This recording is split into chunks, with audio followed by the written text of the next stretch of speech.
La primera canción está escrita cuando nuestro comandante en jefe leyó la carta de despedida del Che.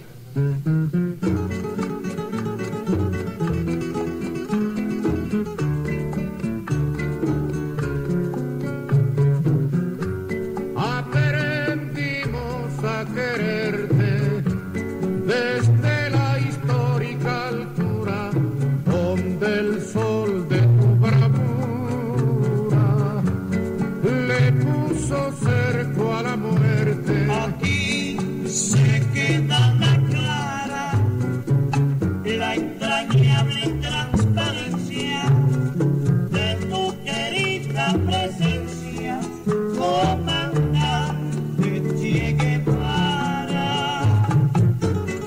Bonjour, vous êtes bien à l'écoute de La vie des nous voisins, présenté par l'association Ulalche. Au micro, Sylvie. Tu mano gloriosa y fuerte sobre la historia dispara cuando todo Santa Clara se despierta para verte. Aquí se queda la clara, la entrañable transparencia de tu querida presencia, comandante Che Guevara.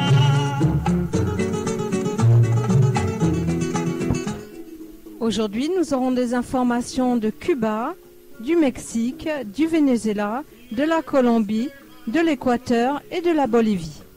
Con soles de primavera para plantar la bandera, con la luz de tu sonrisa. Aquí se queda la clara, la entrañable transparencia de tu querida presencia, comandante Che Guevara.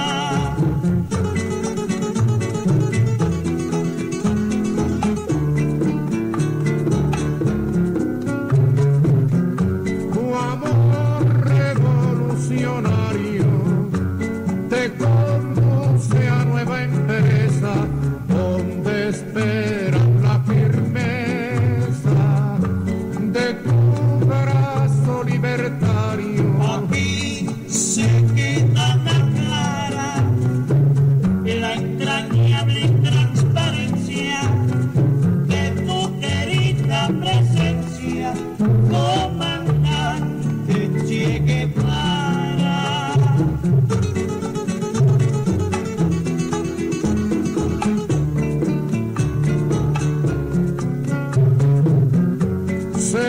Seguiremos adelante, como junto a ti seguimos y con Fidel te decimos, hasta siempre, comandante. Aquí se queda la clara, la entrañable transparencia de tu querida presencia, comandante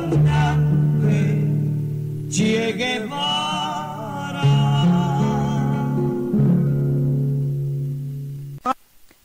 Cuba. Cuba sera au sommet des Amériques malgré la pression des USA. Pour la première fois de son histoire, le prochain sommet des Amériques, qui aura lieu en mai 2015 au Panama, pourra compter sur la présence de Cuba, ostracisé depuis le triomphe de la révolution de 1959 par les États-Unis avec son expulsion de l'Organisation des États américains en 1962. La Havane n'avait pu participer aux précédentes éditions de 1994, 98, 2001, 2005, 2009 et 2012. Cette 7e rencontre, qui réunit les 34 pays membres de l'OEA, tous les 3 ou 4 ans, fait suite au sommet de Carthagène en Colombie d'avril 2012, où des débats virulents avaient opposé les États-Unis soutenus par le Canada et l'Amérique latine, qui n'acceptaient pas l'absence de Cuba. Les nations du continent avaient unanimement convenu qu'aucune autre réunion ne pourra avoir lieu sans la présence du gouvernement de La Havane, isolant ainsi Washington. Durant des décennies, Cuba se retrouvait isolée suite aux pressions de la Maison-Blanche. Ainsi, en 1962, toutes les nations du Canada à l'Argentine avaient rompu leurs relations avec La Havane à l'exception notable du Mexique. Aujourd'hui, tous les pays du continent disposent de relations diplomatiques et commerciales normales avec Cuba, à l'exception des États-Unis. Washington a multiplié les pressions sur le Panama afin que Cuba ne soit pas invité en avril 2015.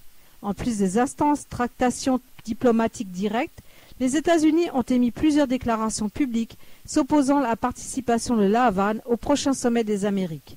Le département d'État, par le biais du secrétaire d'État pour les affaires de l'hémisphère occidental, Roberta Jacobson, a réitéré son opposition à la présence de l'île. Juan Carlos Varela, président du Panama, n'a pas cédé aux pressions états-uniennes et a réaffirmé sa volonté d'accueillir Cuba. L'Amérique est un seul continent et inclut Cuba, il faut respecter cela. La ministre des Affaires étrangères, Isabel de Saint-Malo, l'a notifié au secrétaire d'État John Kerry lors de sa visite à Washington.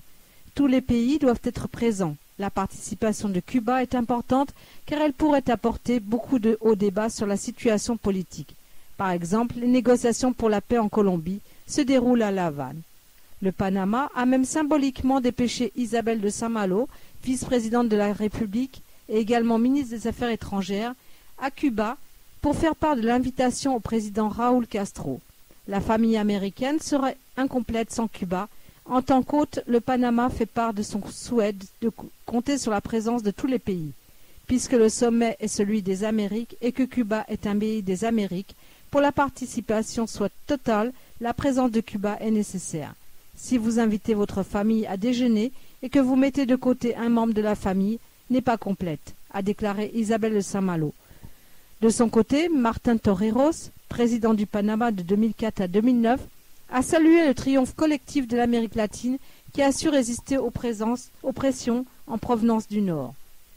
Même Miguel Insulza, secrétaire général de la très docile Organisation des États américains, a fait part de son souhait de voir Cuba au sommet.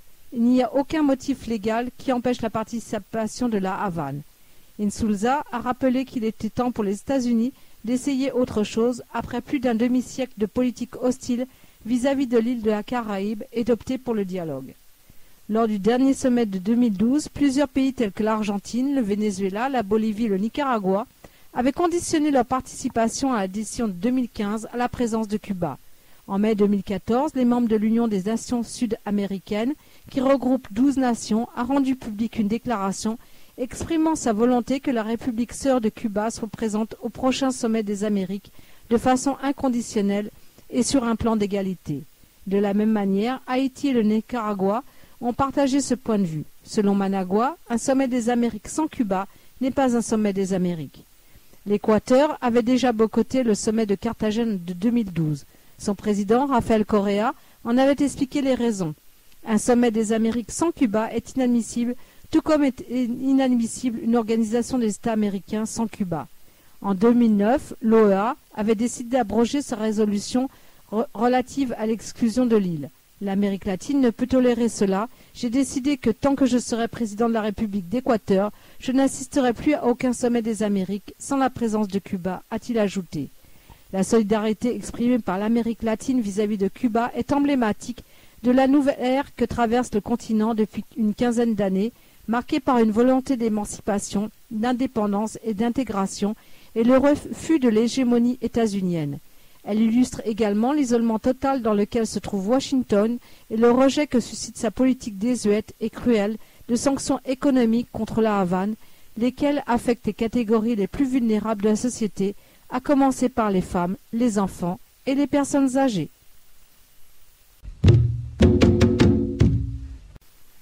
Cuba toujours. L'ALBA soutient la Russie face aux sanctions imposées par les pays occidentaux. Les pays de l'Alliance bolivarienne pour le peuple de notre Amérique, l'ALBA, ont apporté leur soutien à la Russie face aux sanctions imposées par les pays occidentaux, a déclaré l'ambassadeur cubain à Moscou, Emilio Losada. À l'occasion d'une réunion avec ses homologues des pays de l'ALBA, l'ambassadeur cubain a signalé que cette organisation régionale défend les principes du droit international, du droit à l'usage de l'énergie nucléaire à des fins pacifiques et de la justice dans les relations internationales. Emilio Losada a ajouté que l'ALBA est un grand allié de la Russie et qu'elle sera toujours fidèle à ses engagements à son égard. L'ambassadeur cubain a rappelé que le soutien de l'ALBA lors de l'intégration de la Crimée à la Russie, qui avait été condamnée par les États-Unis. Le diplomate cubain a souligné que l'ALBA a défendu les positions de la Russie dans des organisations internationales, y compris au Conseil des droits de l'homme des Nations Unies. L'ALBA est une alliance commerciale et économique des pays d'Amérique latine et de la Caraïbe, créée en 2004 par Hugo Chavez et Fidel Castro.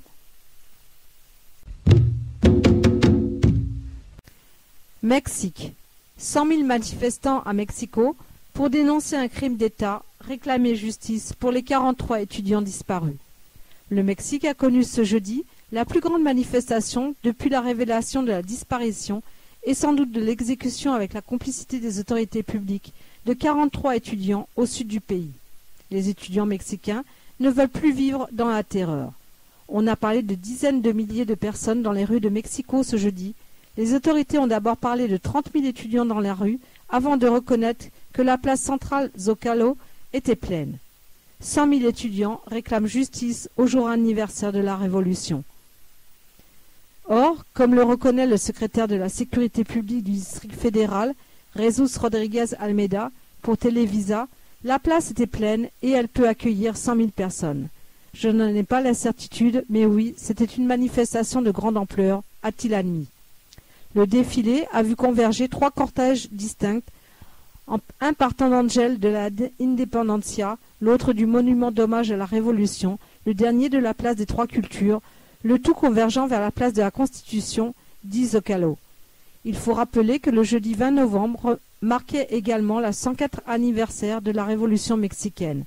Dans la rue, on retrouvait d'abord les étudiants de la capitale, accompagnant les parents et les camarades de promotion des 43 étudiants de l'école normale, enseignants, paysans, citoyens, ont rejoint la marche pacifique réclamant justice pour les proches des 43. Justice, c'était le cri le plus repris par les manifestants, aux côtés de Dégage Peña Nieto. Pour les manifestants, il est clair que l'État mexicain est non seulement complice des assassins, mais qu'il est lui-même responsable de ces crimes. Police, cartel de la drogue, pourvoi local, liaisons dangereuses. Rappelons qu'il y a 2 mois, le 26 septembre, 43 étudiants ont disparu après avoir été arrêtés par la police municipale de la cité d'Iguala, au sud du pays. Partis de leur école de formation à Ayotzinapa, les étudiants engagés politiquement à gauche se rendaient dans la ville d'Iguala pour récupérer des bus en vue d'une manifestation. L'assaut par la police a fait 6 morts côté étudiants. L'enquête fédérale a révélé que la police locale les aurait livrés ensuite à un gang de trafiquants de drogue particulièrement cruels qui les ont sans doute massacrés. Un charnier a été découvert depuis, rassemblant la plupart des corps calcinés. Les restes ont été envoyés en Autriche pour passer des tests permettant de corroborer ou non leur identité. L'enquête fédérale a aussi révélé la complicité du maire corrompu d'Iguala, José Luis Abarca, qui est désormais soupçonné d'être l'instigateur du massacre. Il a été arrêté et mis en examen ce mercredi. Depuis 2006 et le début de la dite guerre contre la drogue, on compte 100 000 personnes mortes en lien avec les affrontements entre la police et les cartels de la drogue. Dans les faits, la corruption, la complicité entre les 2 appareils sont de plus en plus claires, surtout localement. On considère que de 2006 à 2014, 20 000 personnes ont disparu sans que l'on en sache plus sur leur sort. Le Mexique est un État en faillite sur bien des aspects. Un pays qui connaît désormais la misère de masse, la déqualification de sa main-d'œuvre industrielle, la dépendance alimentaire, l'exil forcé vers les États-Unis, l'hypertrophie de l'économie informelle à caractère mafieux. La police a tenté ce jeudi de faire déraper la manifestation. Hormis quelques manifestants ayant essayé de vandaliser certains commerces, de lancer des projectiles sur le palais national, rien de significatif. La police a néanmoins arrêté 31 personnes. Les manifestations à Mexico n'étaient pas les seules. Il y a eu aussi des cortèges, parfois de plusieurs milliers de personnes, à Colima, Puebla Toluca, Cancún, Zamora, Monterrey, Oaxaca et Cuernavaca. Fait encore plus fort de symbole, le monde s'est solidarisé avec les 43 étudiants disparus. En Allemagne, Argentine, Australie, Bolivie, Brésil, Chili, Cuba, Danemark, Espagne, États-Unis, France, Italie, Paraguay, Puerto Rico et même Thaïlande, il y a eu des actes de solidarité. Ainsi, aux États-Unis, la manifestation s'est déroulée à Washington devant la Maison-Blanche, où plusieurs centaines de Mexicains ont dénoncé l'État criminel mexicain et questionné le gouvernement des États-Unis sur sa position dans l'affaire. Les États-Unis, avec la signature de l'ALENA, accord de libre-échange nord-américain, est aussi responsable de la glissade de l'État mexicain vers un État de non-droit, un État en faillite économique, politique et morale. Depuis la France aussi, il est nécessaire d'exprimer une solidarité ferme et fraternelle avec les 43 étudiants disparus de leurs proches. Il est aussi nécessaire d'informer sur les crimes passés sous silence, ici la vision biaisée du monde portée par nos médias.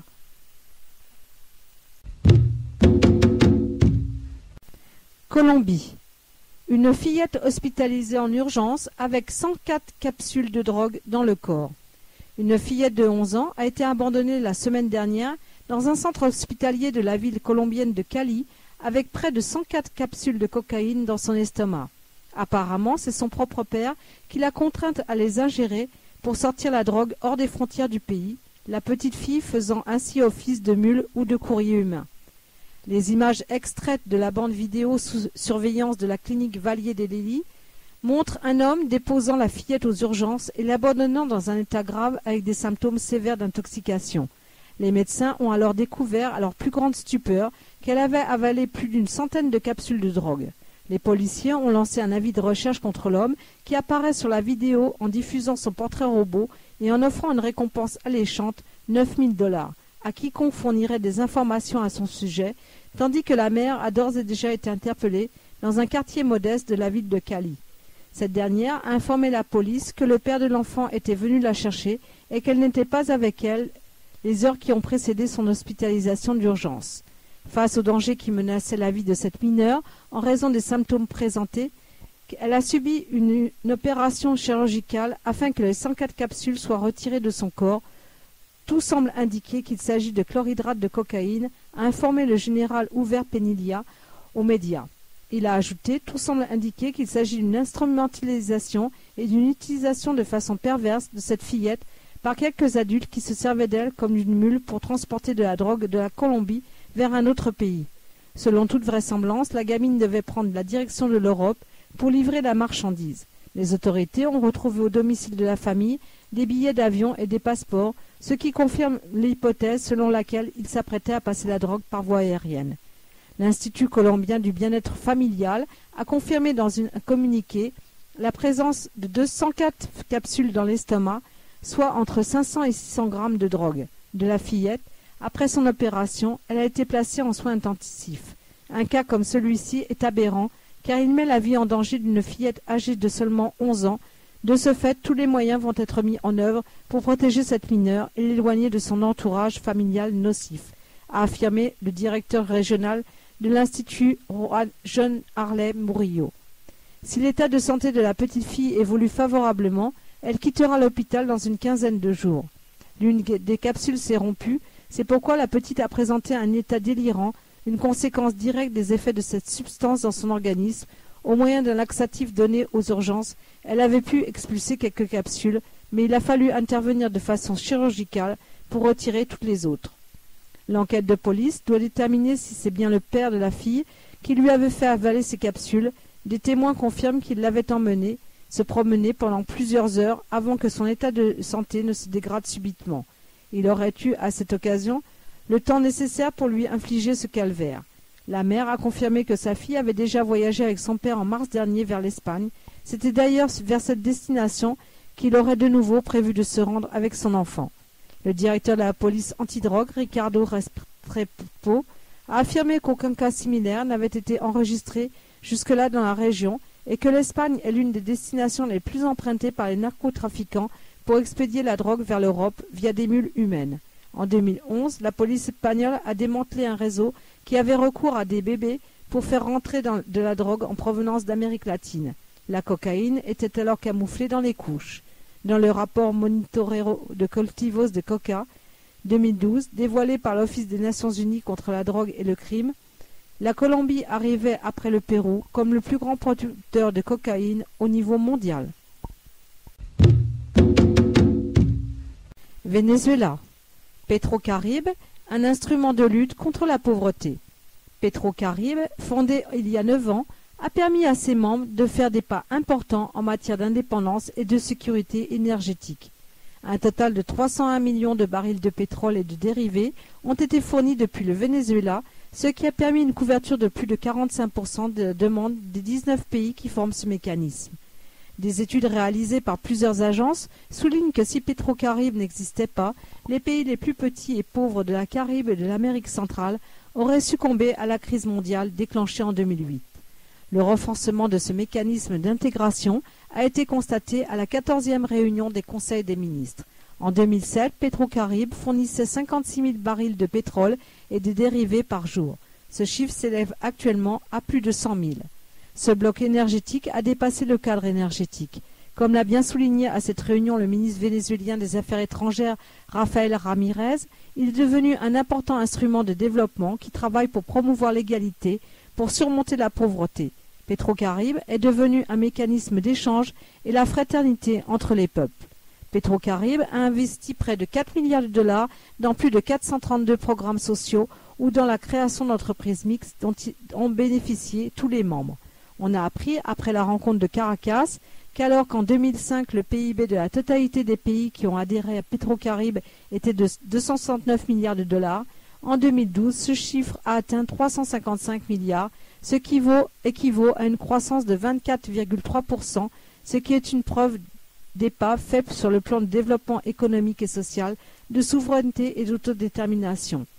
L'initiative de continuer à consentir des efforts conjoints pour donner davantage de bien-être au peuple des 19 nations à partir de la création du plan contre la pauvreté Hugo Chavez. Ce programme, qui rend hommage au président défunt du Venezuela et principal promoteur de Petrocaribe, a pour but d'impulser le développement intégral des pays membres.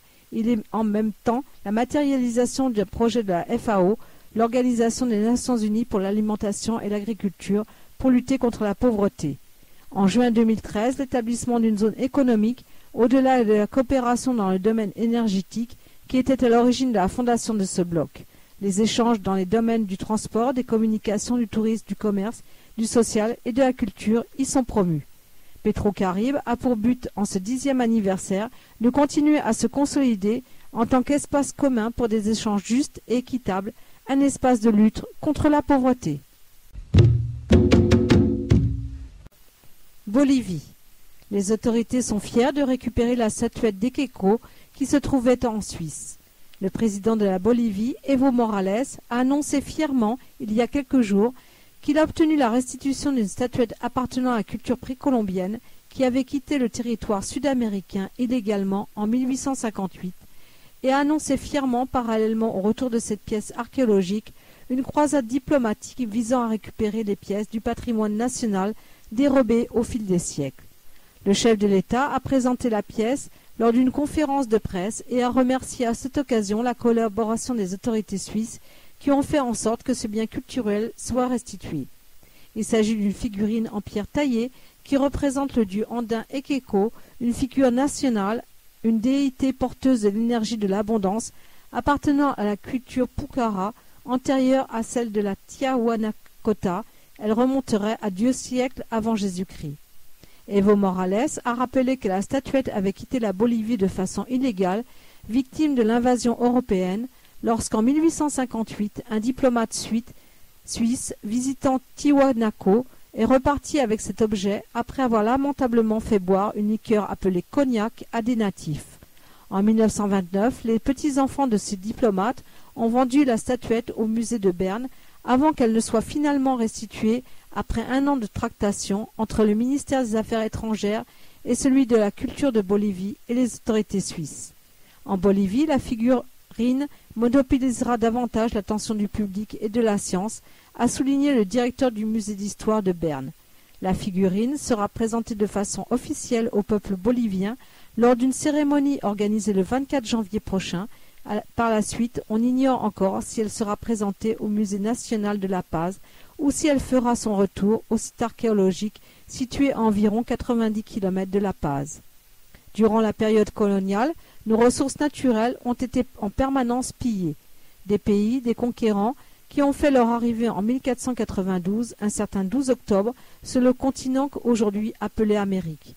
Les biens culturels des peuples indigènes ont été volés dans des pays où sont arrivés ce que l'on appelle les puissances, les entreprises, les personnalités, spécialement d'Europe. Il a annoncé que son gouvernement et les diplomates en place à l'étranger ont commencé des pourparlers pour récupérer les biens qui ont été volés à tous les pays qui, dans le passé, ont pillé les biens culturels des peuples indigènes. Nous allons demander à ce qu'ils soient restitués à tous les peuples indigènes du monde de façon diplomatique, ajoutant qu'il y a des milliers de pièces archéologiques aux mains des pays européens, mais aussi des États-Unis. Il est désormais temps qu'ils nous les rendent. Nous allons leur demander de les rendre dans le cadre de relations bilatérales, diplomatiques et sans aucune pression, a tenu à souligner le chef de l'État qui a insisté pour que cela se fasse dans le cadre de l'amitié et de la fraternité. Comme l'a mentionné le président, nous avons organisé un parcours en traversant différents centres indigènes cérémoniels. Après, on décidera si la pièce sera exposée à Munark, dans le musée de Tiwanaku, dans un autre espace culturel de l'État plurinational, a expliqué l'unité archéologique du ministère de la Culture. C'est en 1858 que le Suisse Johann Jacob von Tuchy a regagné son pays avec la représentation des Keko. 156 ans après son exil forcé, la statuette fait son retour le 7 novembre dans son pays d'origine. Elle mesure environ 16 cm de hauteur et est taillée dans une pierre de pyrite verte. C'est donc le 24 janvier que la Ilia, divinité qui apporte la prospérité au peuple bolivien, sera présentée au public, une date qui n'est pas anodine puisqu'il s'agit de la célébration des fêtes de Alacitas. En langue aymara, cela signifie « achète-moi », une célébration aussi importante que Noël, dont l'image des Keko est au cœur des festivités. Le ministre David Choquehuanca est d'ailleurs appelé l'an passé, lors de la célébration annuelle, que l'un des Ekeko le plus ancien de Bolivie se trouvait dans un musée en Suisse, en déclarant « C'est peut-être pour cela que la Suisse est ce qu'elle est, elle a l'énergie de l'abondance ». Dans la mythologie de l'Altiplano, Ekeko est le dieu de l'abondance et de la prospérité dans les Andes péruviennes et en Bolivie. Il est désormais incarné par une poupée à l'esprit mercantile. Il s'agit d'une expression populaire dans toute la région de l'ancien Tiwanaku. Chaque année, des milliers de Boliviens rendent hommage à Ekeko le 24 janvier et sollicitent ses faveurs avec enthousiasme et ferveur. Ils achètent une miniature de ce petit bonhomme enrobé, cigare entre les dents, chargé de biens, dont des billets de banque plein les poches. L'effigie de ce criollo aux mains pleines est censée apporter l'abondance dans les foyers qui l'abritent. Achat d'une maison, d'une voiture, d'électroménager, les rêves peuvent devenir réalité sous sa bonne influence. Équateur. L'Équateur ratifie l'asile politique à Julian Assange. Le ministre équatorien des Affaires étrangères, Ricardo Patinho, a ratifié l'asile politique accordé par son pays au journaliste et informaticien australien Julian Assange après que la Cour d'appel de la Suède décide de maintenir l'ordre d'arrestation qui pèse sur lui. Ricardo Patinho a expliqué que la demande de la défense pour que l'ordre d'arrestation soit retiré a été rejetée par le gouvernement suédois qui refuse aussi de porter l'affaire devant les instances de l'Union européenne et de permettre à la défense d'avoir accès aux documents remis par ceux qui ont porté plainte contre Assange. Équateur toujours. Réunion bilatérale de haut niveau entre le Paraguay et l'Équateur. Lors de la réunion bilatérale entre les membres des cabinets présidentiels du Paraguay et de l'Équateur, dirigés par les présidents équatoriens Rafael Correa et paraguayen Horacio Cartes, diverses questions de coopération ont été analysées.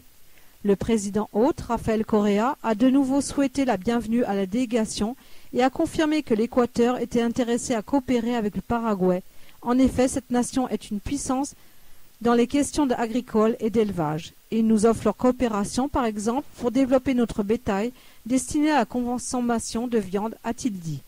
Il a ajouté que l'Équateur pouvait conseiller le Paraguay sur des questions telles que les gouvernements par résultat, le plan de développement, le système de contrôle, la division du territoire en districts, entre autres. Je pense que dans ce domaine, nous pouvons partager nos expériences, nos réussites et nos erreurs, a-t-il dit. Horacio Cartes, pour sa part, a remercié l'hospitalité et la déférence avec laquelle cette délégation avait été reçue. Avec ta présidence, avec ton gouvernement, vous avez pris plusieurs mesures que nous voulons réaliser, a-t-il répété, en insistant sur la politique d'inclusion qu'a menée la révolution citoyenne et en reconnaissant son travail dans les infrastructures, les aéroports, les routes et les ponts. Toutefois, il a souligné que le principal sujet que son gouvernement devrait traiter était de lutter contre la pauvreté. Nous commençons la partie du logement, des infrastructures, parce que nous suivons ton exemple, a dit Cartes au président Correa. Enfin, il a remercié la prédisposition permanente du président Rafael Correa et du gouvernement équatorien à collaborer avec le Paraguay. L'Équateur se met sur 131 pour votre visite. Faites comme chez vous, parce que vous êtes chez vous, dans la grande patrie, la patrie dont rêvaient nos libérateurs, a déclaré le président Correa, qui a profité de l'occasion pour montrer publiquement son admiration pour une nation dont il a qualifié le rôle d'héroïque dans l'histoire régionale. On a assisté à cette réunion le ministre des Affaires étrangères du Paraguay, la ministre de la Culture, Luis Fernando Avalos, directeur de la politique bilatérale, Nimia da Silva, directrice de cabinet des relations extérieures, accompagnée par Francisco Borja, ministre de la Culture de l'Équateur, Guillaume Long, ministre des Connaissances et du Talent humain, Héctor Rodriguez, directeur de Yachay, Diego Aulestella, ministre du Développement urbain et de l'Habitat.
Ainsi se termine l'émission La vie de nos voisins, présentée par l'association Ulalché, au micro Sylvie.